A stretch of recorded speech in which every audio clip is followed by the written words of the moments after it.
It's quite the storm we're having. Seems Fimbulwinter's here to stay. It will pass, though. All things do.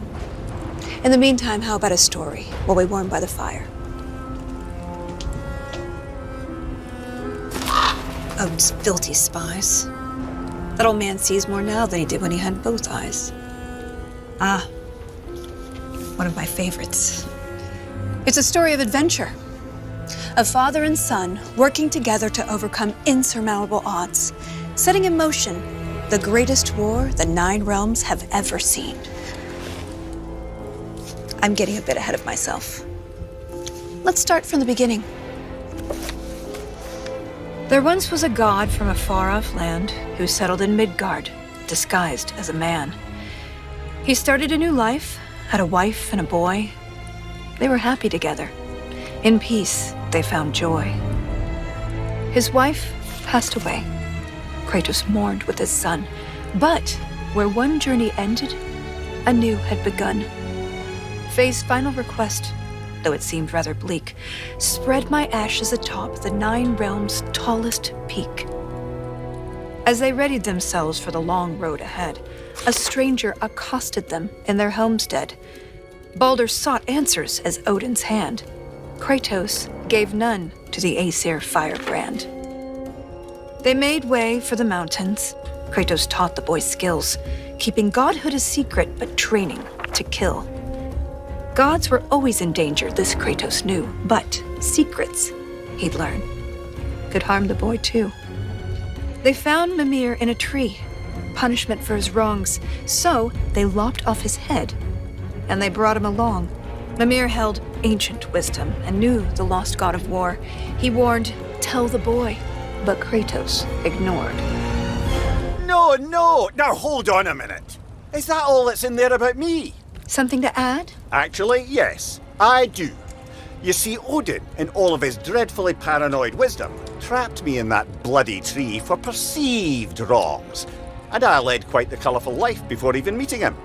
It all started when I was just a lad in the service of a great fairy king. Riveting stuff, really. We'll have to get back to that later. No, don't turn the page. I wasn't finished. If Mimir were telling the story, we'd be here all day. Anyways, they met Freya, masquerading as a witch in the woods. A god knows a god. She would aid where she could. She cautioned, "You must tell your son he's divine." But Kratos dismissed her. He'd regret this in time. On the road, Baldur's allies, Thor's sons, attacked. Something snapped in Atreus as he tried to fight back. The Aesir lost the battle, but Atreus fell too. Kratos rushed him to Freya. She would know what to do. Freya was disheartened with the father's neglect, but with the heart of Hell's troll, she could save his son yet. Kratos thundered through Helheim and slew the great troll.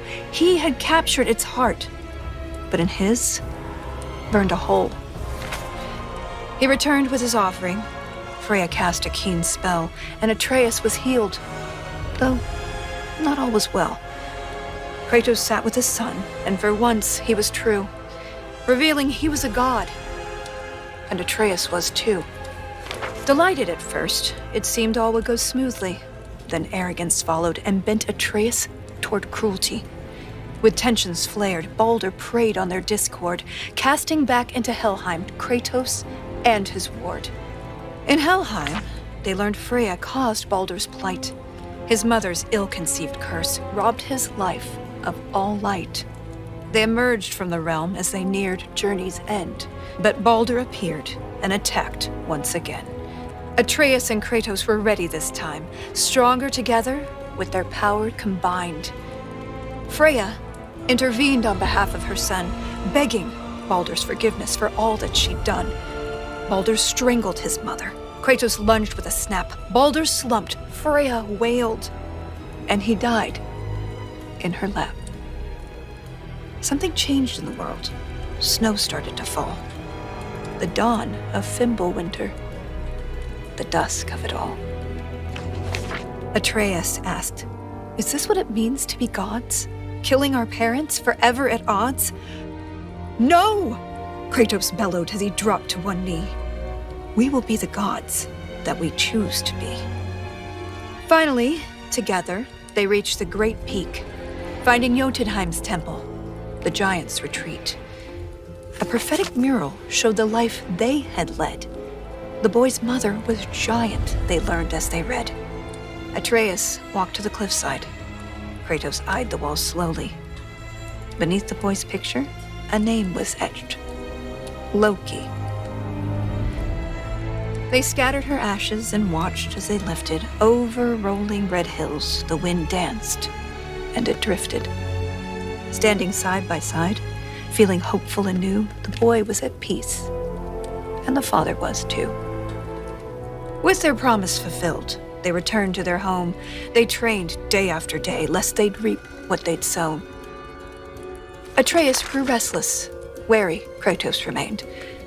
Ragnarok loomed as the great winter waned.